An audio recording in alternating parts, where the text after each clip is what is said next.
Welcome back to Forbidden Knowledge News. I'm your host, Chris Matthew. Tonight I want to welcome Peter Moon. He is primarily known for his investigation of space-time projects. In association with scientist Preston Nichols, one of the world's foremost experts on electromagnetic phenomenon, who had been involved in strange experiments at the Montauk Air Force Station. They collaborated in writing the Montauk Project, Experiments in Time, and its sequels. His work caught the attention of time control scientist Dr. David Anderson, who invited him to Romania and paved the way for him to investigate other space-time projects as discussed in the Transylvania series. He has just released a new series of videos, Time Travel Theory Explained, which explains in simple language the actual scientific principles demonstrating that time travel is within the boundaries of ordinary mathematics and physics. Peter, welcome. How are you tonight? I'm good, thank you. Nice to be here, Chris.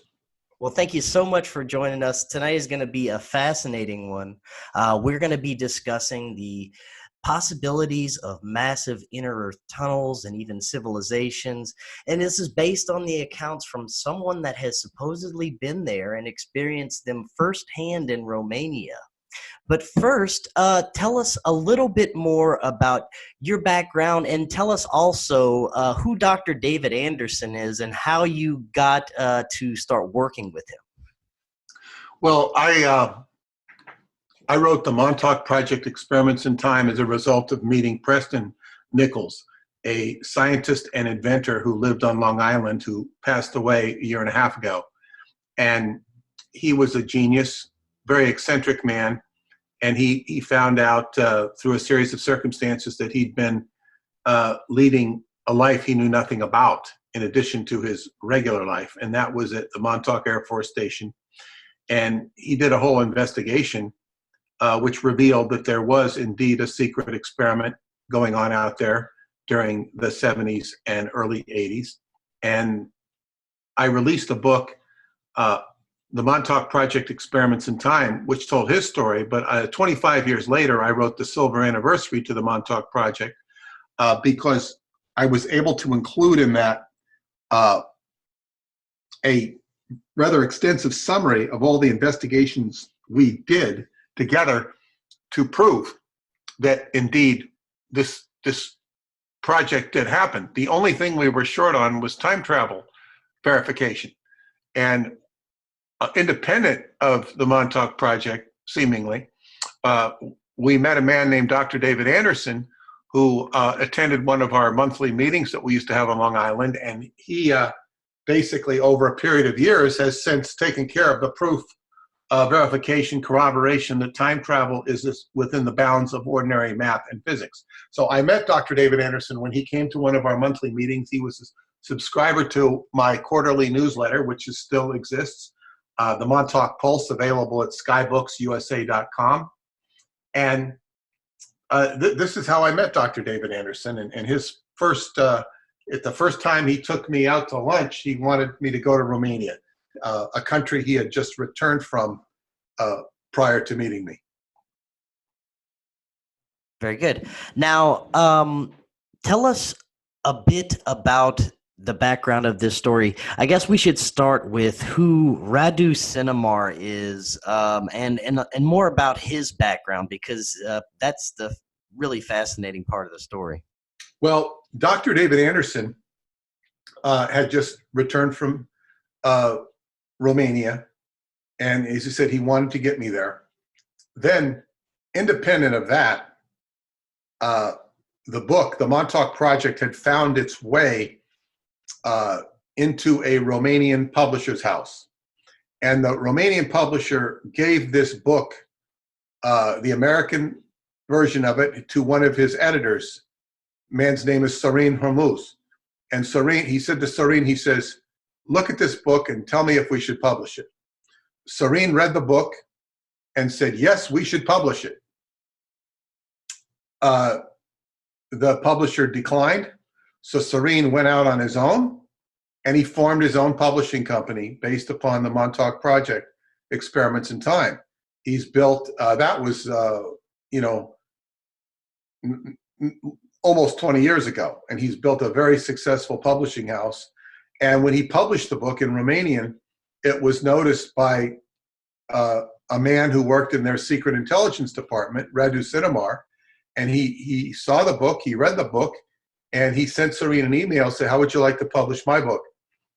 So Serene looked at it, and it was a book about Radu's experience in being selected by the head of Department Zero, a man who they call Cesar Brad, not his real name, who selected him because Cesar Brad was trained as a young boy. He was born with a huge umbilical cord, and during communist Romania, and he was when odd births would happen, the security would inform a certain paranormal department called Department Zero, and they would come and investigate.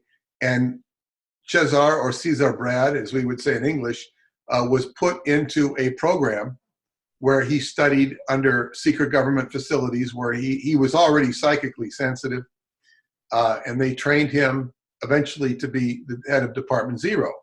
His main mentor was a man named Dr. Zen, who was there as from the Chinese government.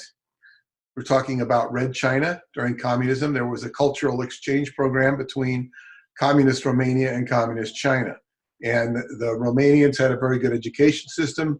They were educating the Chinese who came to Romania. And in return, the Chinese loaned Dr. Zen to set up their paranormal department that was only known about by the Romanian dictator, Ceausescu, and the head of security. Hardly anybody knew it existed. So this was a paranormal department, and Cesar Brad was eventually put in charge of it as he grew up, and he was contacted by a very strange, mysterious, and negative persona, a man whose actual name, according to them, is Signor Massini, an Italian Freemason who claimed to be part of the Bilderberger group, who was representing the Freemasons, who had people in the Pentagon who had reported a ground-penetrating satellite radar. There was a satellite that the U.S. had, the Pentagon had, that had ground-penetrating radar, and they had detected an area in the mountains of Romania beneath what is known, a rock formation known as the Romanian Sphinx. It's the most popular tourist attraction in Romania, and it's a big rock that looks like a sphinx from one profile, from, I guess it would be the Western profile. And underneath this chamber, they couldn't figure out what was in it. And this Italian Freemason said that he wanted, he would arrange for the American government to come in and help them get at this chamber. America would provide all the latest technology. And it was done in such a way that he couldn't say no. And it was done very clandestinely. Not even the president of Romania knew about it, because by then Romania had become a capitalist nation and it had a president instead of a dictator. And the American president did not know about it, who at that time was George W. Bush. It was done very clandestinely. Eventually, they did discover it, and it created a lot of political tension between the two countries. The long and short of which is Romania became a staunch ally of the United States, and it became a member of NATO. And it was all about opening this chamber. So the book, Transylvanian Sunrise, the first book I published in the English language, is all about the drama, politics, and background that you're asking me about of this. It's not so much about the background of the author, Radu Cinamar. He was selected to write the book. It was about the background and circumstances of this incredible story. And Radu was handpicked to write it, but he was also allowed to experience what was in the chamber. And he mentions it towards the end of the book. And inside of the chamber were big tables. And the tables represented a holographic library. The tables were about 6 foot high, and you'd have to get up and stand on a chair to be able to put your hand over a section of it, and it would read out your biology. It would read out your, you'd see the closer you put your hand, the more molecular it would be. And how far into these caverns were these tables? Well, there's a whole long story of how they have to penetrate the caverns. This is deep within a mountain, more than underground. I mean, it's underground if you consider the mountain. And there's a lot of, but it's not horribly distant. I mean, I'm sure it's, I could only say it's probably like a quarter of a mile. And that's not down into the ground. This is just right into the mountain. And then there's also the question of, as the story develops, is it in the same dimension we're in? That's vague. Don't know if it's in the same dimension we're in. Ostensibly, yes. Okay, so I want to get into a little bit more about what he found in the tunnels, but first, have you ever met Radu Cinamar? No, I've had a long correspondence with him. Not so much recently. He wrote to me, I think, about a year ago last. Extensive correspondence between the years 2008 and 2011. Then he had, sort of complained to me that he missed his mentor, Caesar Brat, who had gone into the inner earth and was serving as sort of ambassador to a civilization inside the earth. Then after 2011, Radu got involved in that himself, and I didn't hear from him for years. And his publisher didn't hear from him for years. He was busy. Now, he surfaced a few years ago and has released actually 3 new books. Today, I just got word that he's got a brand new book that I will begin editing as soon as I receive the digital copy of it. Begin translating it and editing it, because it's only in the Romanian language now. So he's written 3 books. I think he has at least 3 more to write, maybe 4, because he thought he was done writing, but no, he's been told to do this. There is a popular misconception in Romania, amongst the Freemasons in Romania, who say that Radu Cinamar is a committee. I can tell you he's not a committee, because none of these people have read the books that say this. They haven't corresponded with him like I have, and through the correspondence I can see a consistency in the personality. And so this is just a rumor circulated by Freemasons in Romania, who have no knowledge or experience whatsoever with him. They're just echoing a party line that they've been told. Now, have you ever, I guess there's no real way to verify the existence of this Department Zero, right? Well, it's by its very nature, no. But let me tell you that I have a very good friend. At the time I met him, he was not a very good friend. He was an acquaintance. But after over 10 years, I consider him a very good friend. And there's an enormous amount of trust between us. And he's at a very high level of security in the Romanian government. And the day I met him, or the first few days I met him, I asked him about Radu Cinamar. He says, yes, he's real and he's in intelligence. So he verified the story for me. Verified that Radu Cinamar was a real character. I can't even say that he's even read all the books. But Radu is not his real name. But he did say that he is a genuine character. And of course, all governments have secret departments they don't talk about. You've also spent lots of time in Romania. Is there anything that you've personally experienced that can correlate any of these stories? Well, perhaps the most notable one is I I was in Transylvania, and I was being taken to a cave by an archaeologist. He's probably one of the most, I don't know, I don't, important archaeologists. I don't know. He's certainly a very accomplished archaeologist in Romania. And some friends of mine there had been trying to get me to meet him for some time. They were always pushing him on me. He wasn't pushing himself on me. They were pushing him on me. And he took me to a cave he wanted me to see.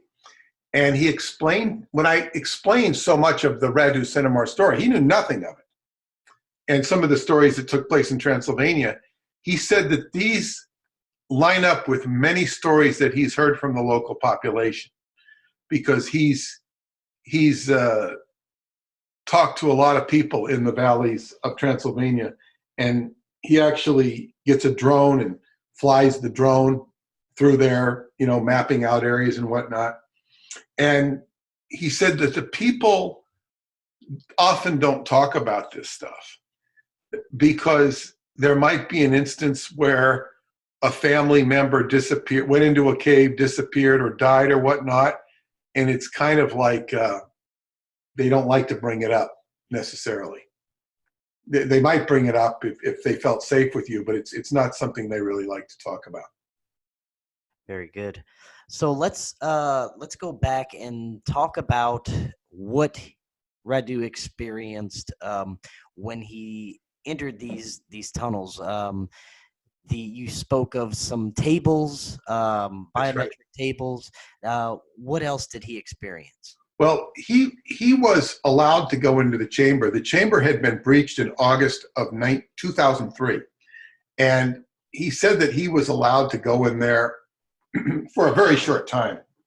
Maybe it was an hour or two.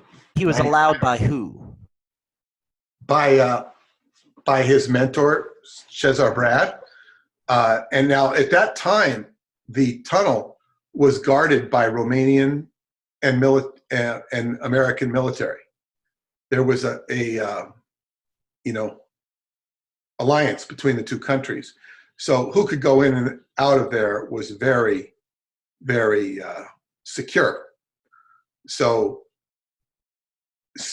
anyway, he was given permission to go in because his job was to write the story. And if he's going to write the story, they wanted him to have some experience with it. Who went in and who went out was fairly limited. But anyway, what he saw was this table I was explaining, where you put your hand over it, it would read out your DNA in holographic form. The closer your hand would go to the table, the more microscopic it would be, down to the atomic level. So you could see a holographic readout of your hand. And in addition to that, there were multiple tables. And if you put your hand over one table, one section, it would be a section of it, it would read out it would show a holographic form of an animal. And it would show the planet and star system that it came from in holographic form. And you could move your hand and you'd see different animals. If you put your other hand over another section, you would see another animal, another star system. And in between the two holographic representations of the animal, you would see a hybridization of that animal. Now, this was, I guess, what you would call a data bank of multiple, if not infinite, DNA permutations. So it's like the story of Noah's Ark, only it's a lot more involved.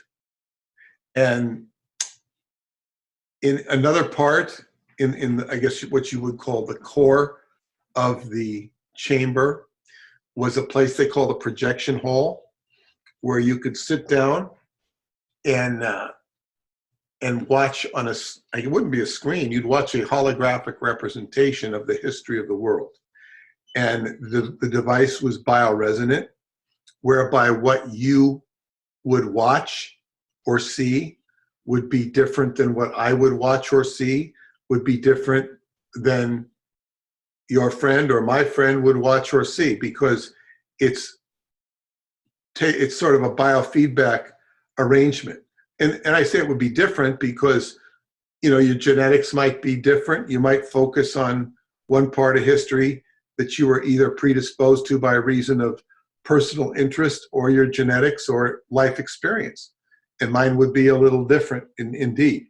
So he was able to go back and look at the general history of the world. I don't think it lasted more than 45 minutes. And it cut off, he said, around 400 or 500 AD. They didn't know why it cut off at that point. Now, within this projection hole, there are 3 tunnels. And one tunnel, which they call the first tunnel, goes to Egypt, beneath the Giza Plateau, where there's a similar installation. The second tunnel goes into the first tunnel is the subject of the 3rd book in the series, Mystery of Egypt, the First Tunnel. The second tunnel goes into Inside the Earth, which is the subject of the book that was released last year, Inside the Earth, the Second Tunnel.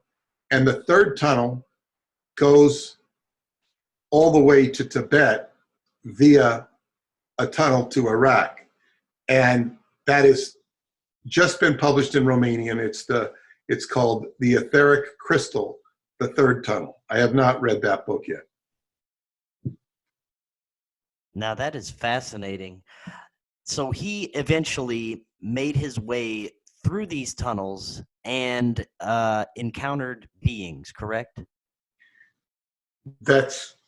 Well, yes. And there's a story in Mystery of Egypt. He actually doesn't really encounter beings in that story. He is part of a team with Caesar and a couple of Americans and another Romanian, and they go on a journey through that tunnel, and they go to the similar installation in Egypt where they recover objects that are like discs. They're holographic. I want to call them like a compact disc, but they're not a compact disc. They're blocks or like tablets, and they have holographic readouts of portions of history. And their job was to recover these discs and to basically bring them back to the Pentagon where they could be evaluated. And that was the subject of that book, where he went. He did meet some people, or I guess what you call from an inner Earth civilization, in the 5th book, which was Inside the Earth. And it's a very fascinating book where, you know, he does, he goes through the second tunnel, and he goes through a elevator. It's like an elevator or whatnot, and he is actually visits a civilization inside the Earth.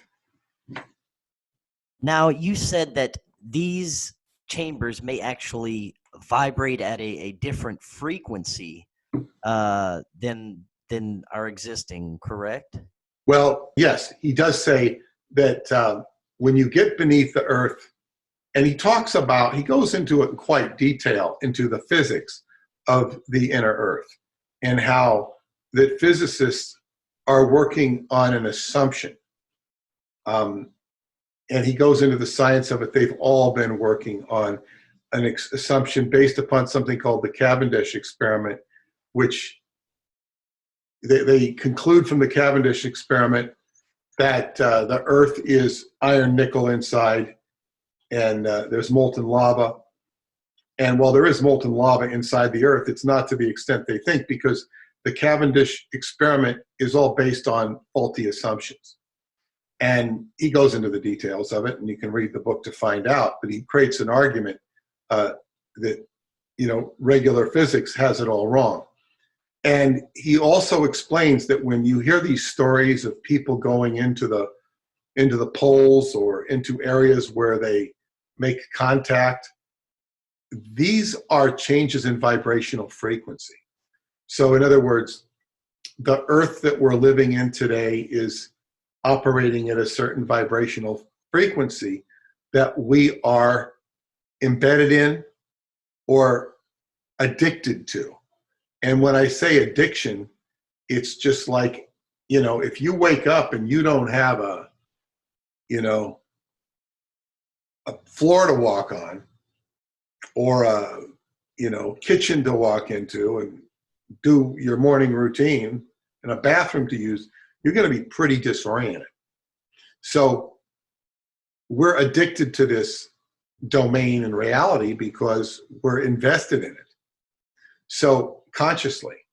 So there are other vibrational frequencies out there inside the Earth, which are a priority to our existence. In other words, we evolved outward into this physical density that we know as everyday life. But that's not exactly, we got here. It's not like we came from here. We came from a different sort of dimensional structure. So anyway, yes, the vibrational frequency is different, and there are civilizations and people who live in a different vibrational frequency. And the key is bridging that gap. And this is what he is ostensibly doing, and he lays it out very coherently, and it makes a lot of sense. And it certainly, people who have read it says, oh, it makes sense. It opens so many doors to consciousness. It's not the typical story where the person goes in, sees something fantastic, and you can't really take it anywhere else. He's taken it farther than any author I've ever seen, as far as, and for such a subject, which is quite esoteric, it's as down to earth as it might be. And you briefly mentioned the North and South Pole entrances. I imagine it would be the same thing, that the entrances vibrate at a different frequency. So, finding the entrance, you'd have to, be vibrating at a specific frequency. It could have an effect on the magnetic field lines, things like that. That's correct. That's correct. And in that book, he has an experience at an Indian village in Yosemite, where he is called there with Caesar to investigate an area that the U.S. government is having a hard time with.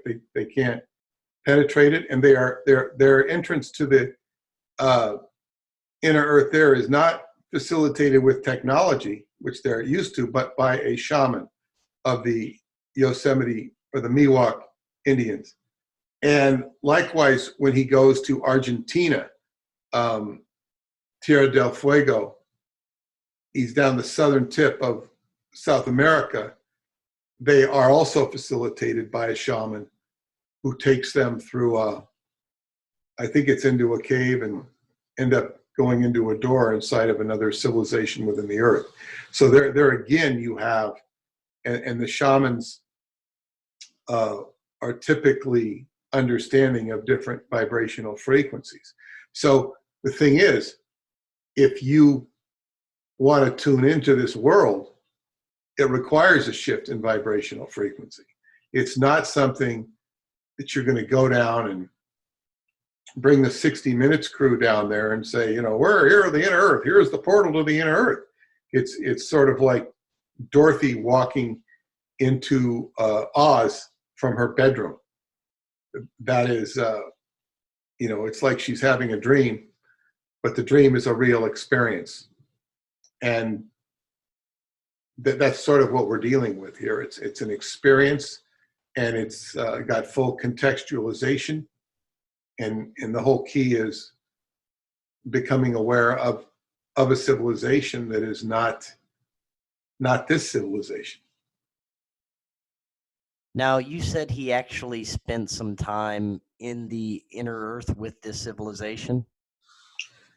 That's correct. It serves as an initiation, and he's learning, and he's slowly being introduced. He is allowed to visualize or see Shambhala, which is sort of like, a little bit like nirvana or heaven. I don't know if that's the best way to describe it, but this is something that it's explained in the book that the legends about it are basically accurate. In other words, it's such a part of the core of the human experience, even the word kind of sticks. So it's real, according to him, and he gets a glimpse of it. And as he continues to experience and grow, he will presumably have a greater experience with it. But this is just like being allowed to grow and expand one's consciousness. In the most recent book I published, Forgotten Genesis, he goes to an installation which is actually above ground in near the Apuseni Mountains of Transylvania, where he's offered a contact of an inner earth civilization that lives above ground. And there is a transfer of goods between the two civilizations. There is commerce between above ground and underground. And he's brought there into a warehouse where he puts a visor on his head, and he sees a holographic projection where he's actually being schooled in the history of mankind and how mankind was created. And that's the subject of that book. He has like over 70 illustrations, most of which concern DNA, and explaining how DNA was allowed to evolve, was also manipulated or guided to evolve into different, into different lines of human beings, of which we are descended from today. And this was something that was, I think he was basically ordered to do it. I don't think he would have been. It was a very hard job, he said, very hard, because he had to sort of learn this history and see it all, learn it and study it, and then he had to put it in a format that he could convey it to others, which means he had to summarize it and convey it in such a way, and that's what this book is. It's not something, he was prepared to write an encyclopedia on, but a rather short text. And so far, people have been very pleased or impressed with it. Yeah, I want to get a little bit more into that in a minute. But first, he also writes about the inner Earth sun, or the inner Earth black hole. Can you tell us a little bit more about that? Oh, yeah. The book Inside the Earth gives a whole new perspective on not only black holes, but on how the Earth and other celestial bodies are formed, where it starts with a black hole. There is a black hole inside of the Earth. And it starts with,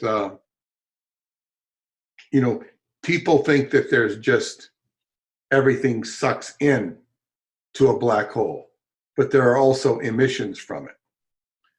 The only conventional science that I'm aware of that speaks of this is, I think it's called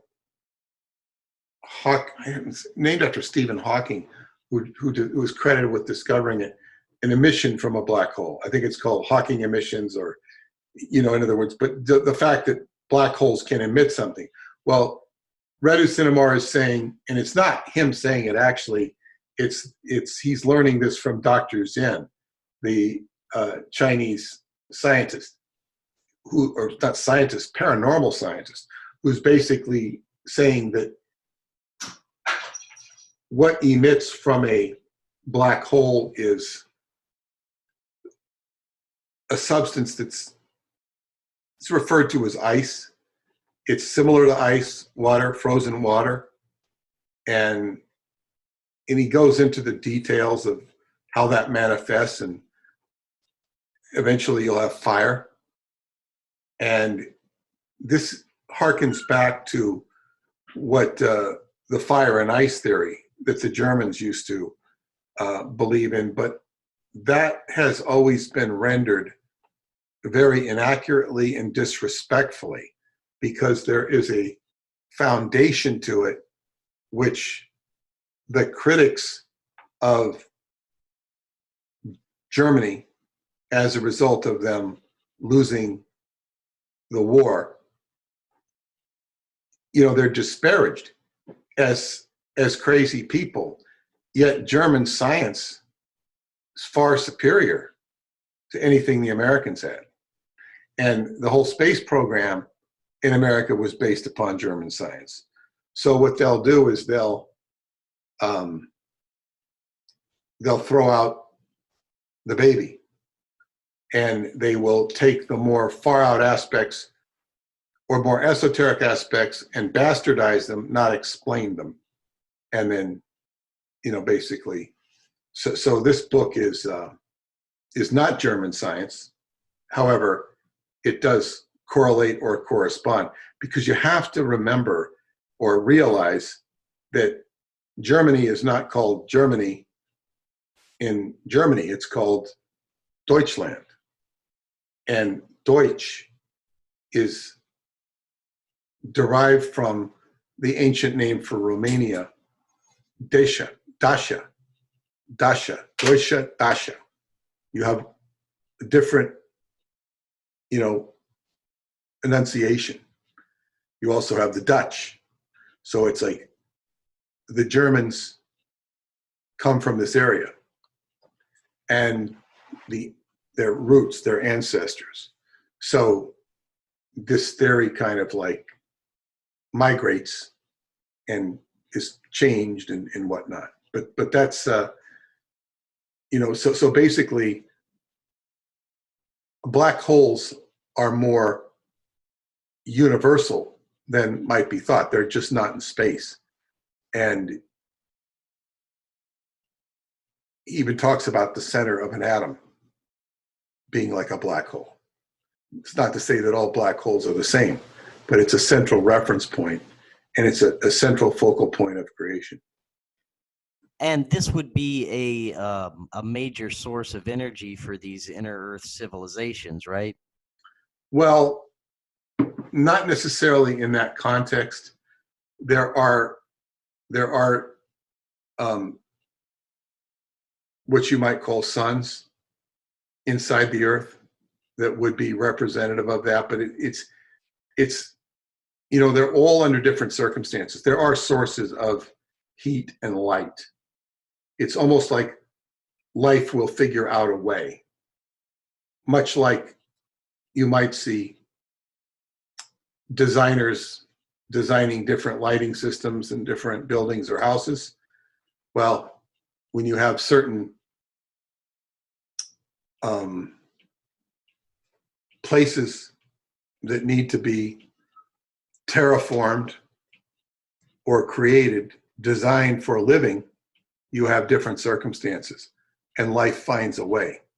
So there's different animals, different plant life, none of which, as is described, seems to be as abundant or luxurious as the life we have on the surface of the planet. It seems to be a little more limited in its variety and scope, although it might be a little more peaceful. You had mentioned earlier your new book, Forgotten Genesis, how he was basically shown a history of the entire planet, correct? Well, yes. Well, entire is a strong word to use. A good portion of it. You know, like if you watch what is it? You're too young to remember this. There's some movie. It wasn't very good in the '60s. It came out called The Bible, with Charlton Heston narrating it. I know what movie you're talking about. I've actually seen it as a kid. Yeah. Okay, so that's not a very good movie. It takes snippets from the Bible. It's not the Bible. I mean, it takes Right. key stories that you've heard of, but it omits so much because it's a 2-hour movie. I mean, what do you expect?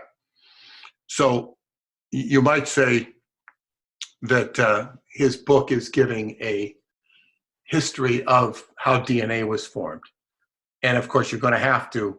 But one of the things he talks about, which is interesting, it's also kind of boring in its idea. Not to say the book is boring, but to say, life forms, DNA forms over hundreds of thousands of years. It's influenced by stars, and then it's also influenced by, direct manipulation of beings who come to evolve, help humanity evolve, and then they also let it evolve. So it's like it takes literally hundreds of thousands of years for people to evolve into civilization. And if you think of the civilization we have now on this planet, it took a long time for it to get to what it has. And if you compare it to caveman societies or tribal societies of anywhere in the last few thousand years, you can look at it from its creature comfort factor. It's really evolved. Humanity has more opportunity in many respects than it's had. It's less dependent upon, everyday subsistence of people having to go out and raise their own crops and all this sort of thing. So when you look at how long society or humanity has to evolve, you say how lucky we are to be living in a time when we have access to so much information and so much evolved ways of thinking compared to what so many of our ancestors had. But then, just to get to where you talk about the Middle Ages, you go back hundreds of thousands of years ago, and man is evolving very slowly. It might take him. I mean, he doesn't talk about the advent of fire, but it might take. I'm just speculating here. Tens of thousands or hundreds of thousands of years for mankind to master fire. It's like it's very slow moving. So right now, we're in a quickened state where we've reached sort of a peak state. Now that peak state could be for, the last 100 years, the last 1,000 years, 10,000 years, depending how you look at it. But certainly in the civilization we're in, and just what I've seen in my lifetime, the evolution of technology and the ability to figure things out is in the internet. It's utterly remarkable compared to what past human beings have had at their fingertips. In this new book, he also writes of the Anunnaki, who would most likely be our DNA manipulators, right? Well, he acknowledges that he sort of treats that subject with kid gloves. But there's obviously been people here that were very large, and there's all sorts of evidence of this, that steered evolution, steered human beings. The one thing is, as I read the book, and I've read it several times, I'm not very, I guess what you'd say, enamored of these creatures. I don't dislike them, but you know, it seems like their lives seem kind of boring. These masters of that form this DNA, they don't strike me as anybody I'd want to be with, I'd want to hang out with, or I'd even really want to learn much about. They seem kind of boring. It's just my impression. They're involved in wars. From that level, they don't seem super evolved, yet they're far more evolved than we are. You know, they're involved in darkness and light and all that stuff that goes with it. Like they haven't got the whole universe figured out. Yet they have much bigger britches than us. Now, did these inner Earth civilizations, did they ever give Radu any information about our future, or any, I guess, advice for the human race on what we need to be doing to clean up our mess here? Anything like that? Yes, but it's more of a. I found the Inside the Earth book very inspiring in this regard, as well as the Forgotten Genesis book. It's the way I would contextualize it. It's not so much, you know, telling us how to clean up pollution or whatnot. It's sort of dangling the carrot of a higher consciousness. Like if you think of, and I want to put this in the most most positive context. If you think of the heaven of the Christians, if you think of the nirvana of the Hindus, if you think of any idealistic state of harmony, of which Shambhala would represent in different traditions, it's like a hope. It's like a consciousness that you want to, like in Buddhism, you want to have a balance. You know, you want to have enlightenment. And this is what, to me, these last two books offer. It's like you're taking a trip to a place of universal reconciliation. And in all of this pollution stuff will sort itself out if you truly achieve that. There are all of this issues that we have, the social issues, are sort of a symptom of a problem. It's a huge disconnect. And people, and he talks about that.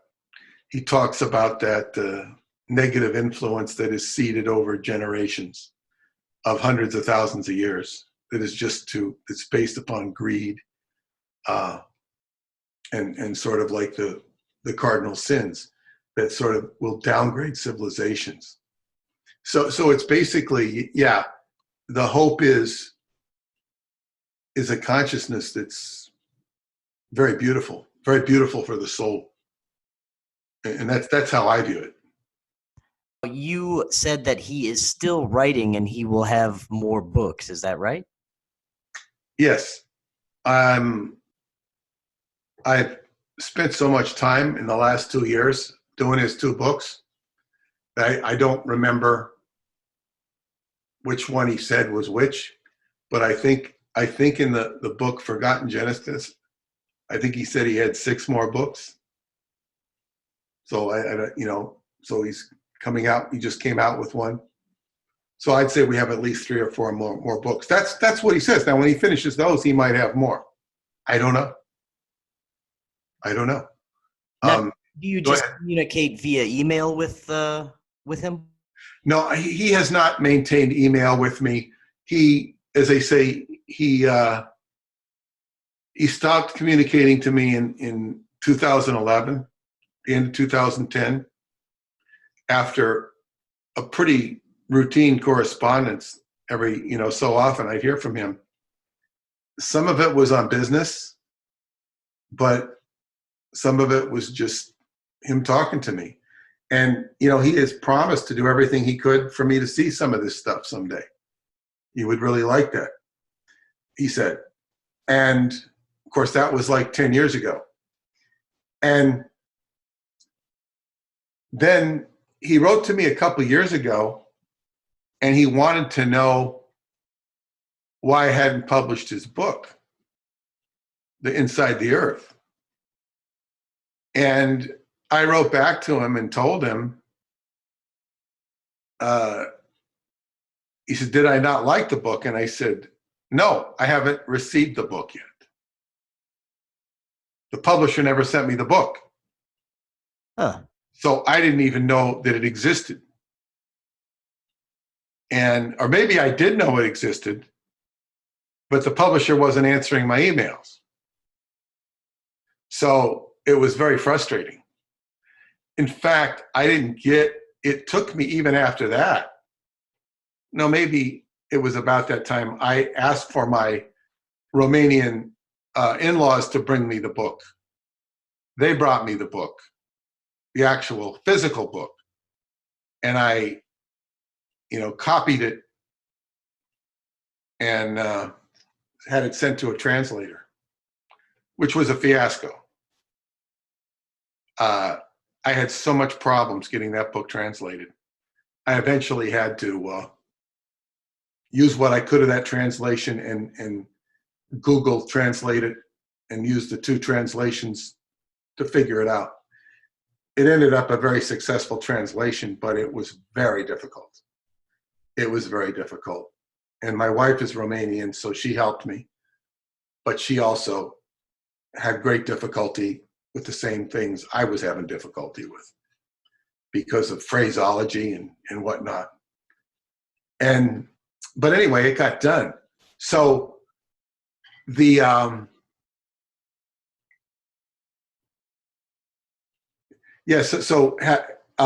he corresponded to me and wanted to make sure. I said, no, I think the book is great. I've just had a lot of difficulty. And I wrote to him, or he wrote to me. I think he wanted it to he wanted to read what I said about it in the introduction. He was very pleased with what I wrote. And he said, and I told him how difficult the book had been. I wrote at the end of the book how difficult it had been. I never had so much problems in my life publishing a book. I've done over 20 books, and I said, I never had such difficulty. Even getting the book was difficult. And he laughed and said that, he said he had the same problem with the book he was just finishing, Forgotten Genesis. And that he said that Caesar had, used to tease him about it. And he also said, for Caesar wants me to know that he appreciates what I'm doing. To give me an acknowledgement for doing what I'm doing. So I think he has corresponded with me another since then. He was also very courteous to ask a personal question I had, not about him, but about another Romanian.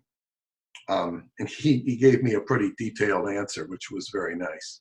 He didn't have to do that. I didn't, and that was good. And he says, he can't communicate too much right now.